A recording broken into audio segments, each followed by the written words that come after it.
Hello, everyone, and welcome to I'll Sip to That. My name is Shannon, and this is my co-host. Jasmine, how you doing, guys? How are you doing? We thank you guys for tuning in to another edition of I'll Sip to That. If you are new to our show, this is how it works. Whatever Jasmine and I are speaking of, if you are in agreement, we want you to pick up your glass and sip to that. Just that simple. If it's something right now that you feel like, well, you know what? I'm not feeling that, and that's not sippable, then you can wait because you don't give a sip. Right. So we want you to just hold on, and then guess what? I'm sure there's something that we'll be talking about that you can join back in and get in on the conversation. We have a special guest. I know we usually talk about our weekend and we talk about special things like that, but today I want to get right into our subject at hand. Before that, though, I do want to address one thing that I heard today, which is kind of disturbing, and I want to know how you feel about that, Jasmine. Is it juicy? It is a little juicy. It's a little juicy. Hot off the press. Diddy and Cassie have broken up. Oh my God, no. Yeah. How long were they together? 11 years. Never married? Never married. 11 years. And that calls for a whole nother show, ladies, because I want to know how long will you wait before you realize that's a good time. he's just not the one, because that's a long time to give someone and then come at the end of that and then what? You're no longer together. She's still young, so Cassie, there's still hope for you, and he did include you into an Ivy League club. So, girl, somebody's watching. Somebody's watching. You better believe it. So, but we're going to come back to that, because today we have to get into a very touchy subject. Everybody knows that this month is Breast Cancer Month and also domestic violence. Jasmine is supporting us with her tatas. Yes. I'll sip to that, Jazz. Cheers. Cheers. So, in lieu of that, I wanted to bring a very, very special guest on today. You know when you just meet someone and you just know, like, the vibe is great. yeah, it's just something about them, right? Yeah. Well, this person did that for me. She is just such a sweet, sweet person, and I could not let this opportunity go without having her here. So we're going to jump right into it, and we're going to introduce none other than Charmin Y. Anderson. Everybody give her a round of applause. Come on, Charmin. Come on and join us on Sip to That. Hi. Welcome. Everyone, this is Charmin. Such a sweet, sweet spirit. Such a lovely person. And again, like I said, when I first met her, it was just something about her spirit. And she's just a sweet person with an awesome story, with an awesome testimony. And it was just the perfect time to have her to come here and share her story. This is something you're not going to want to miss. I want you ladies, all you men too, to grab your glasses, because I'm sure you're going to be able to sip to that through this whole segment. I don't want anybody out here getting, wasted and blaming it on us, but I do want you to sip to that, because Charmin, I want you to take us through your journey. I know you had experiences with both domestic violence and breast cancer. Yes. So I want you to help us out here, whichever one you decide you want to touch on first, and just give us a little insight of who you are, and then your story. All right, so my name is Charmin. Hi, guys. Hi, sippers. Hope all is well with you guys. My name is Charmin Y. Anderson, and I am a domestic violence overcomer as well as a breast cancer overcomer.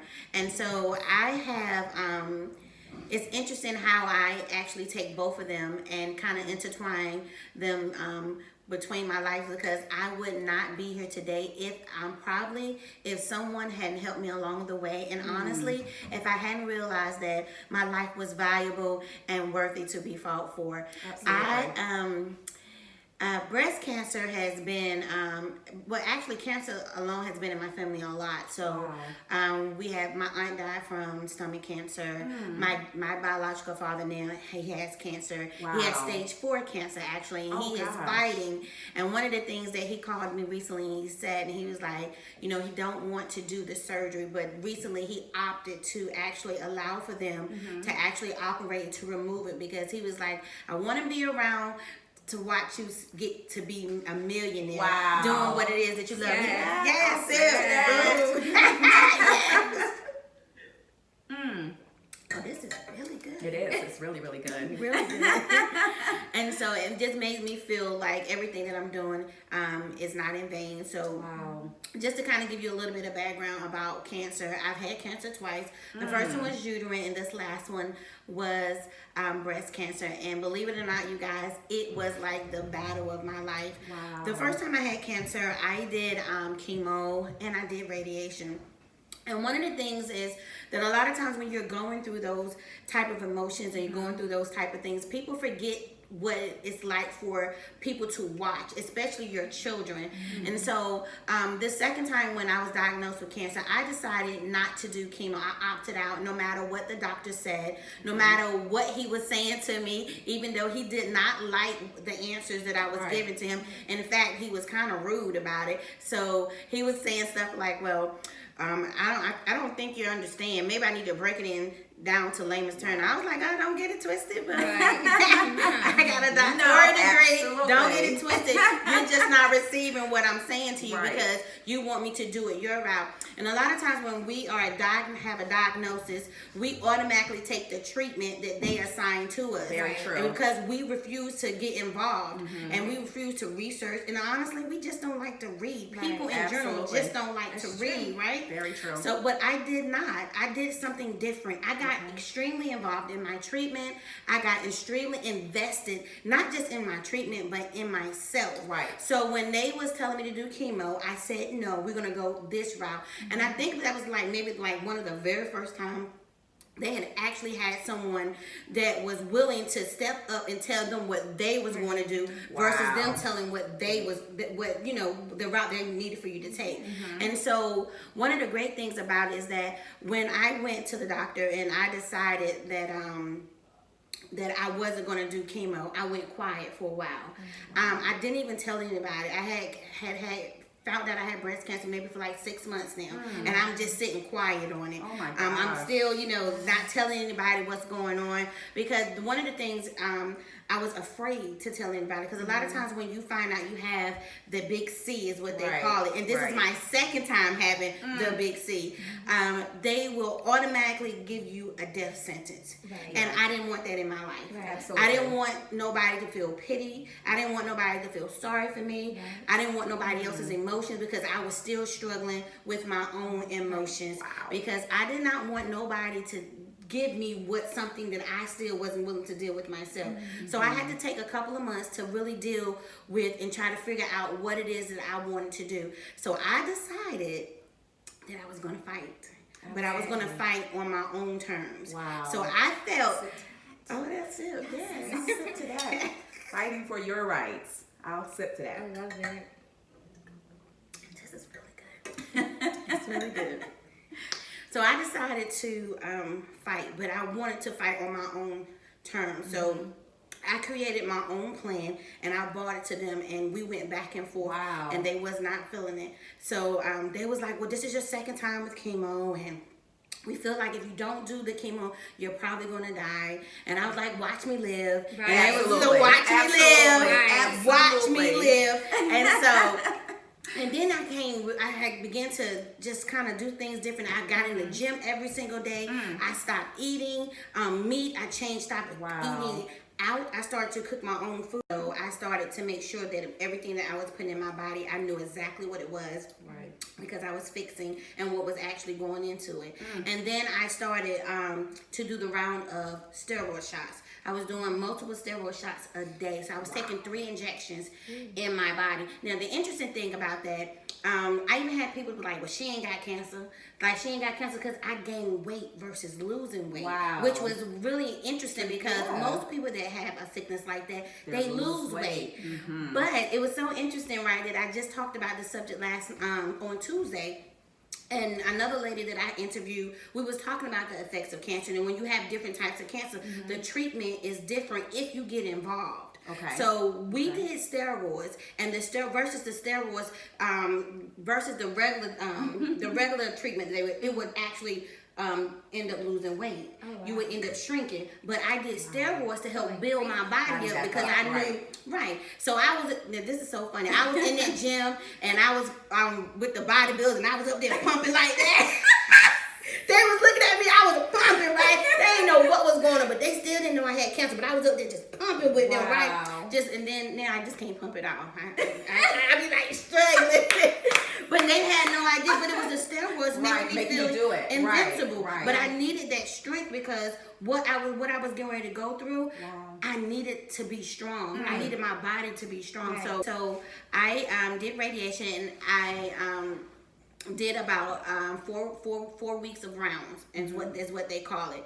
And so I got to my 4th week, and I could not go complete it because I hadn't even realized that I wasn't pooping. Oh, So wow. the radiation was messing with my liver. Oh.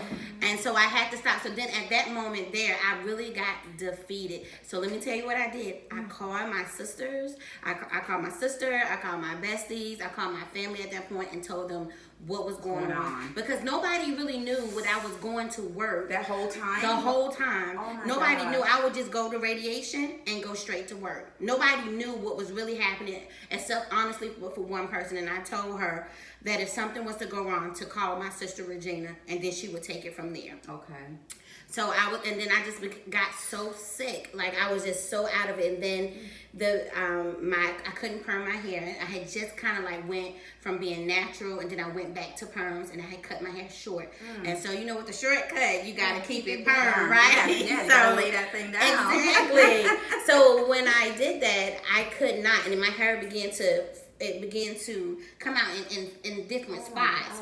And then it was I had like massive new growth, but it was like weird in different spots. And it was just coming out, which was interesting to me because it wasn't chemo. And then I lost my lashes. Wow. And I didn't understand how I lost my lashes, and I wasn't doing chemo. Oh my God. So can you imagine me looking at myself in the mirror with no hair and no lashes? So I'm blinking, and it just I'm one of those people that's real honest. It just looked crazy with no lashes. You ever seen anybody with no lashes?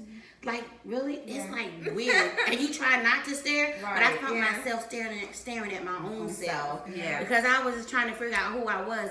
Then I realized when my hair began to grow back, it had, some different qualities. Yeah.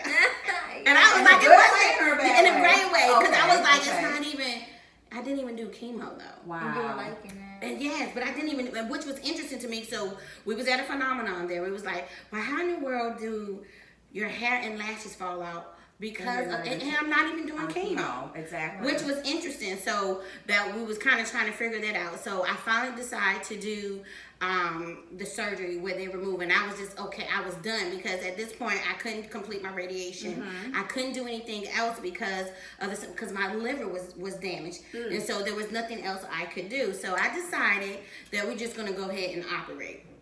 So I didn't allow anybody in my immediate family to come to the hospital with me, right?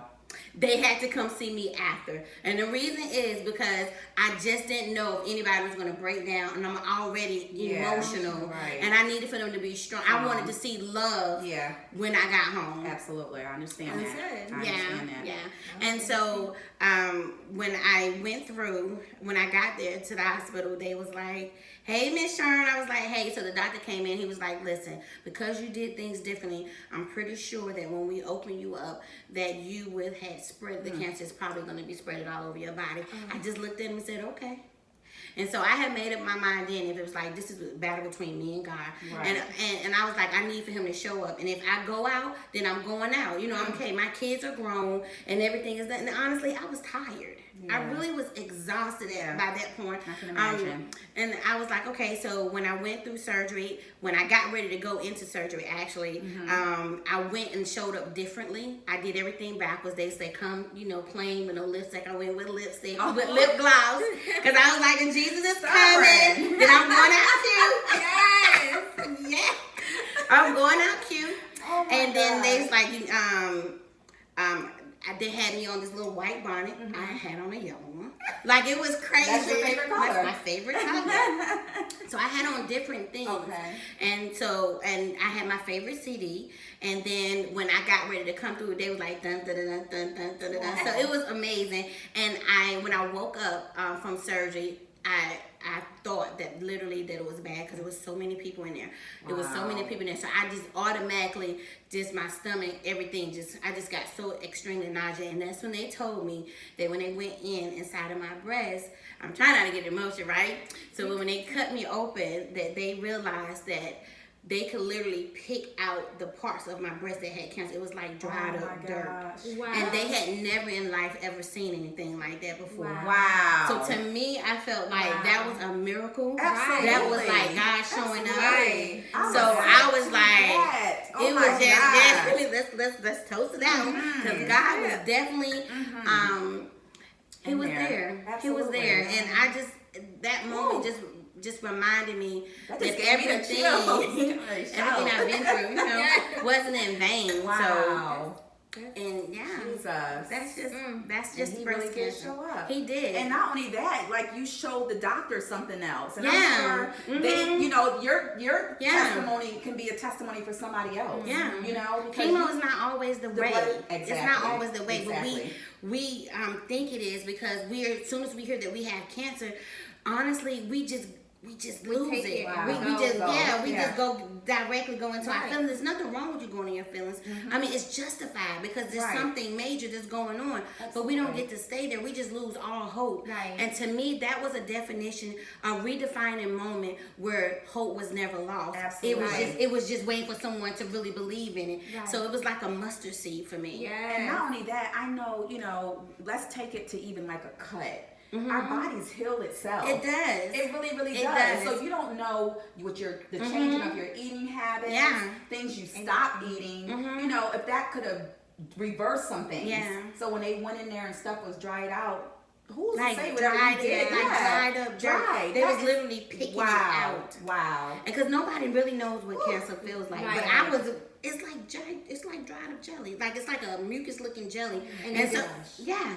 But it was like dried dirt. They was literally like pebbles. They was literally picking it out. How long were you in the hospital after I the came. surgery? Well, I don't do overnights. I don't do overnights. You came home the I same came day? home strapped up. I was moving like this. And my sister came home. My sister came over and she bought me some red snapper. I had never had red snapper before. Actually, it was my brother-in-law. And it was the most amazing fish ever. Wow. And I had an issue with healing for a little bit. I thought I was going to get unwrapped in like 3 days so I could actually heal a different way. Right. And it didn't go that route, so I had to stay wrapped for 5 days. But let me just say something for women that are heavy chested. Listen. When we don't wash, it's a different ball game. So when they unwrapped me, I thought I was gonna pass out. The smell. The smell was Oh, horrible. gosh. Oh, man. It was so hard. When I came out, I was crying because I was devastated. I was devastated because I had musty boobs. I'll take musty boobs over Yes. cancerous boobs Yes. any day. Yes. I'm glad that I you was able- devastated. and you didn't have to have anything No. cut off and No, well, I had sections. I had Okay. sections removed, so Okay. there's a little bit of disproportion. But I'm gonna get me some new girls, Okay. 36C. So I'll excited, sip to yes. that. I'll Sip sip to to that that. preventive measures, and that's That's what right. insurance pays for. I know, that's right. Yes. so there's a couple of likes at the end of that term Right. because you Yeah. get free Yes, and I'm gonna go surgery. up Okay. and small. Okay, that's Right. awesome. Wow, that is definitely a testimony. Yeah. And I hope that has helped someone because, chemo is not always the answer. No, it's So not. there's other ways, maybe talk to your doctor or read for yourself, just like Charmin did, and find out what might work for you. So thank you for sharing that. I'm so glad that you're here, and I'm so glad that testimony was, it was also for us too, just to Right. let us know that we all can be survivors out here. You don't always have to take what the doctor says. Right. They are practicing. They are. They're I'm gonna practicing. say it again. So, Yes, they are. sometimes we have to tell them what we're going to do, and all we need for them to do sometimes is just write that prescription. Right. But we can go in, do the same thing that they do, go on the internet, find Right. out what that symptom is, Yes. and we can self-medicate ourselves mentally. Maybe not in a prescription, but mentally. So we're glad that you shared that story with us. Now, I want to go to your next story because, like I said, this is Breast Cancer Month and it's also domestic violence. And just a little bit of what you went through for domestic violence and how you survived that as well. Okay, so I was in love. Okay. At least I thought I was. We all been there. With this really, really amazing guy that I thought was going to be my protector. I thought that he was going to love me for the rest of my life. But when I realized that I was looking for a protector, not because of what I was going through at that moment, because I needed someone to protect me. I needed to feel safe. Okay. And then I didn't even realize that a lot of those emotions and the reason why I was looking for a protector was a lot of it was dealing with things I hadn't dealt with in my past childhood. But it was actually coming out, but I still hadn't opened the door to actually discover the reason why. Right. And so we was together for on and off for like 11 years, and to me he was like my everything. Wow. But being my everything came with bruises, black eyes, broken ribs, broken wrists, Wow. being kicked out, getting kicked in the butt down the steps. So it came with a bunch of different things. But yet I loved him. And at that point, sometimes the heart wants what it wants. Right. So, and my mind just wasn't there because he was the breadwinner of the family. And a lot of times as women, we find ourselves in those situations where we feel like we're stuck because they are the breadwinners. And that's why it's important as women for us to make sure that our pocketbooks Absolutely. are in order. Have your own. Have your own. Are in order. And so I found out that I'm pregnant, which was interesting because I really wasn't supposed to be able to have any children. Wow. So I felt like, okay, these are my miracle babies. And then I found out that I'm not even pregnant with one, but I'm pregnant with two. And so I was like, okay, so we get into church. Well, I get into church first, and I'm going to church. I'm paying my tithes. I'm following the Lord 100%. I'm deep in. Whenever the church door, I'm all on the floor. I'm up for. When he opened up prayer, I run. Like I just shoot past everybody else to get anointed with the oil and stuff. And then. I thought that everything was okay, Everything had ceased and the drinking and the drugs had stopped. And one day his friends came in from college and he said, Charmin, can I go out? And I was like, absolutely. Absolutely. Go out and enjoy yourself. You worked so hard to take care of this family, and I appreciate you. So go out and enjoy yourself. And things changed that night. He started back drinking. I noticed that the gambling had started. He would make great money, like bukus of money. Wow. And I've seen times he would come back in with $1. Wow. $1. And so it started going right back. So I'll never forget that I went to my pastor and I called and asked for an appointment, and I called and talked to actually I went and saw him, and I said to him, I'm in trouble and I need some help. And he said that the church was down on membership and that we didn't have any money. And I never asked him for any money. I just said that I needed help. Wow. Then he proceeded to tell me that it was abomination against God for me to leave. And so I felt as if I had left, that I was going to hell. What? So I stayed. I went home that Saturday. He came home drunk. I opened the door. Actually, before he even opened the door all the way, I could smell Tanqueray through the cracks of the door. And it started from there. He wanted the car keys, and I felt like as his woman, as his woman, I wanted to protect him, right? Because I'm pregnant. Right. And then, he's taking care of not just what we're about to have, but my other 2 children as well. So I wanted to protect him. And I said, well, wherever you need to go, I can take you. And he was like, no, I'm tired of you telling me what to do.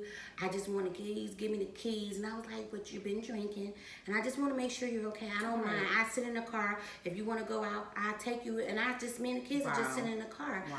And he was like, you're always trying to tell me, I just need you to listen to do what I tell you to do. And here comes the first blow.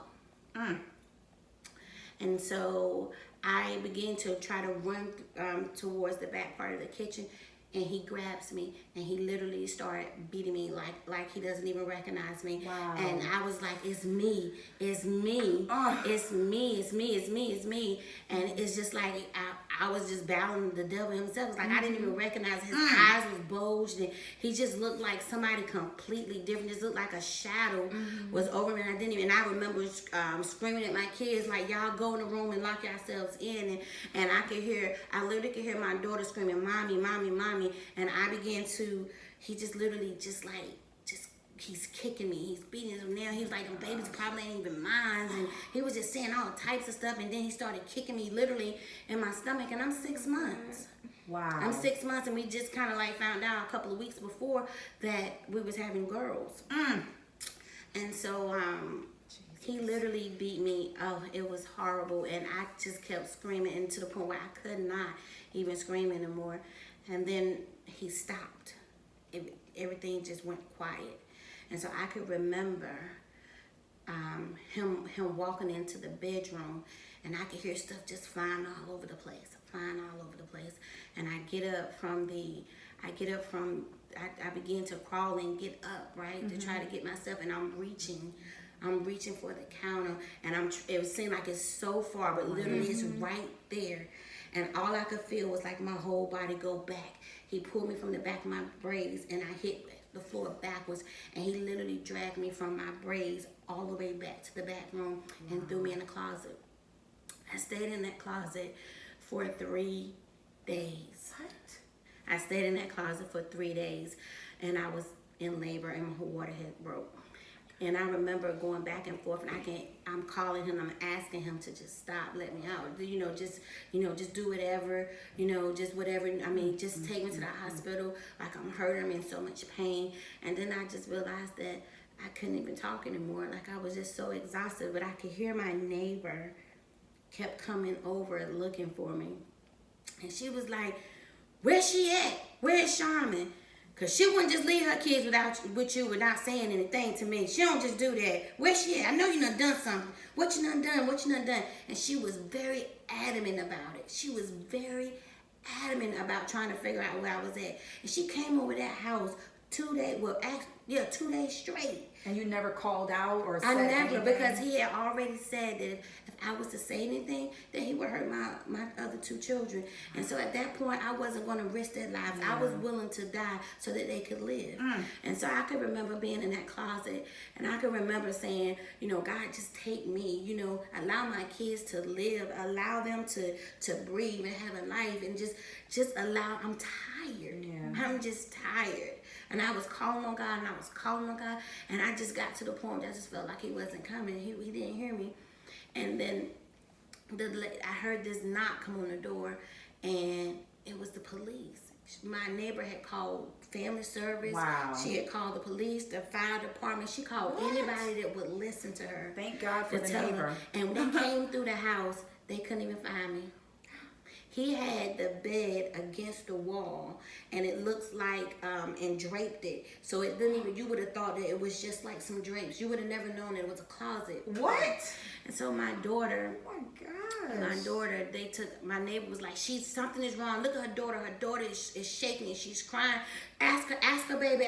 So the police picked up my baby. Now this is what they told me. The police had picked up my baby and asked my baby where I was at, and my baby wouldn't say anything. And the police told us, like, I'm trying to help your mom. I'm trying to make sure mommy is safe. And she pointed to that back room. So when they came back in, they went back through the room and just tore everything out. And then when they pulled the bed out and the curtain, they realized it was a door with a latch on it. So they, not a latch, but a lock.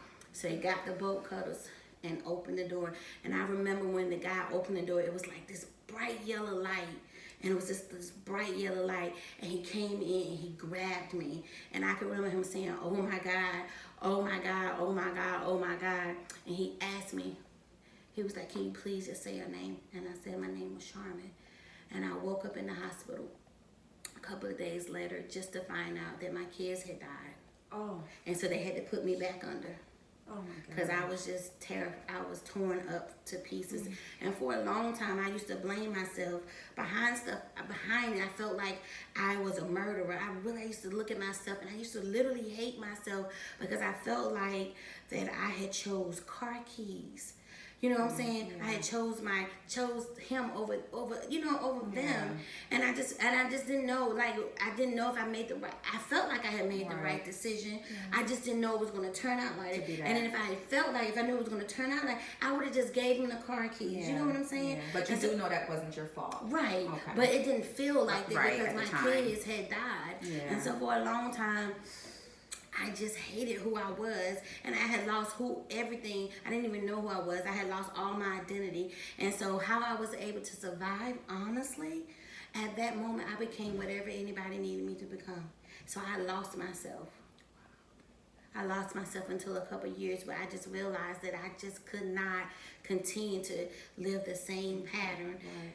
I had to do something different, so I had to literally turn the lights on and allow all those masks to come down. And it took some time, and believe it was the most painful thing that I have ever had to experience. But then I realized when I let all those masks go, that the person that was underneath all of that was the person that I really loved. Wow.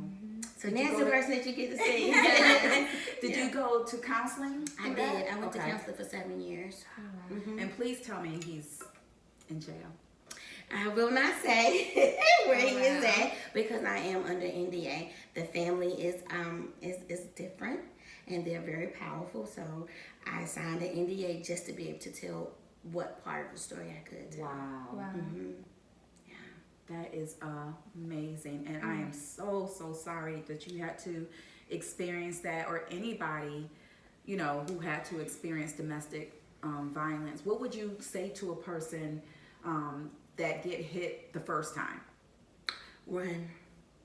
Run. You know, it's interesting. I have triggers. So it's certain things that people cannot do. Like, I don't play with no games with no closets. I sleep with my closet doors cracked at all times. I need to be able to see what's going in, what's coming out. You can't get in my face. And it's certain words that triggers me, like the word sorry. I can handle all these other crazy words, but if you call me sorry, it's a trigger word for me. You can't get in my face like this, or you definitely can't touch me in a heated argument because it triggers me. Okay. And so people think that when you go through domestic violence that you're going to always be the victim. It's not that you're being a victim. It's that you know who you are and you know what you've been through. And in regardless, you're going to always have to deal with those triggers. There are going to be some things that's going to be embedded in you for the rest of your life. And it doesn't mean that you don't live. It just means you got to learn how to deal and cope with those things. You know what I'm saying? Yes. So it takes a special person to be able to deal with someone that's been through a situation like that. And believe it or not, sometimes people are just not built to deal with people like that. Wow. Oh, now you did mention, we're going to wrap this up because I know that we can go on and on. But you mentioned, you said you were protected under the, what was it? The NDA, non-disclosure agreement. Okay, okay. I just wanted you to explain what that was. Okay. Wow. Amazing. And you can't tell by looking at you that you had these two experiences and they're both clumped into the same month, which makes it just that more amazing. And to actually be able to sit beside a survivor of both of these things, you guys, y'all don't even know what I'm feeling inside because wow on both cases. Jess. It's powerful. That's all I can say. Yeah. Well, the great thing is that people be looking for your scars. But we all know that scars are not always shown. You know what I'm saying? So it's interesting. It's really interesting. And it's not for everybody to see. No, it's not for everybody to see. And your story is not for everybody to know. You know, it's for who's supposed to know. And trust me. And Charmin does that, everyone. She does a lot of public speaking. She holds a lot of different forums. And she also has a page on Facebook called Battle Buddies. So, you know, it's a group of women that get in the group and we talk about different things, different, you know, things that you might be going through. And Charmin has certain days that she allots for different conversations to happen. So please, you know, go look for her page on Facebook called battle buddies. And if you want anyone to find you on Facebook personally or your Instagram, what's your Instagram? My Instagram is Charmin Y. Anderson, and my Facebook is the same thing, Charmin Y. Anderson. Feel free to reach out to me. And if you know anybody that is going through and needs someone to talk to, please let them know that I'm available to listen. Absolutely. And before we go, I want you guys to know this Missy has also put out a book. I want you to introduce your book.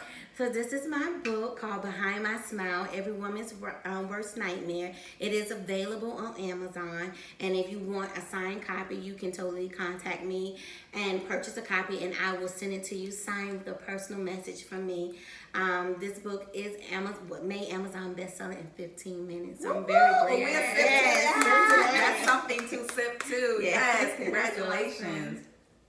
You know, with every storm, there also are rainbows. Yes. There's always a rainbow. And we, you know, when we go through things, we never, although I'm sure that the pain is tremendous, but we never know why we're going through.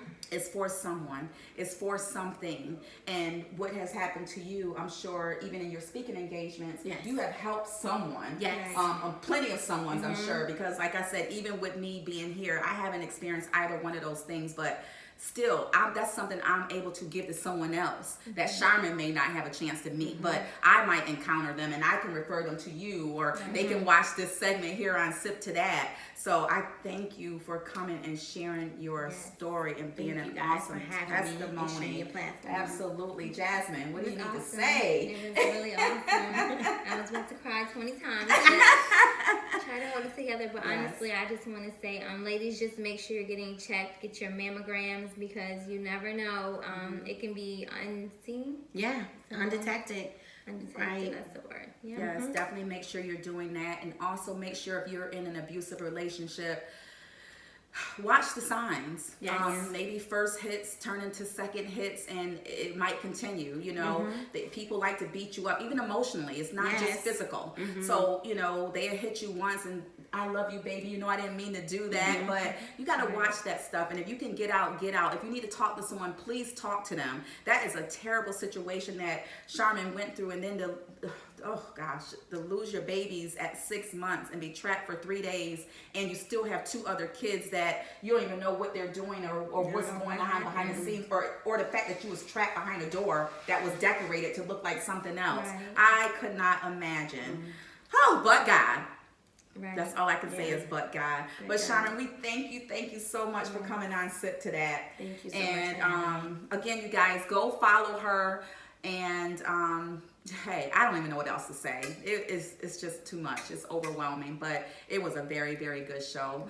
We thank you guys for tuning in to Sip to That. And as always, raise your glasses, ladies, and sip to that. And we will see you guys next time. Thank you guys.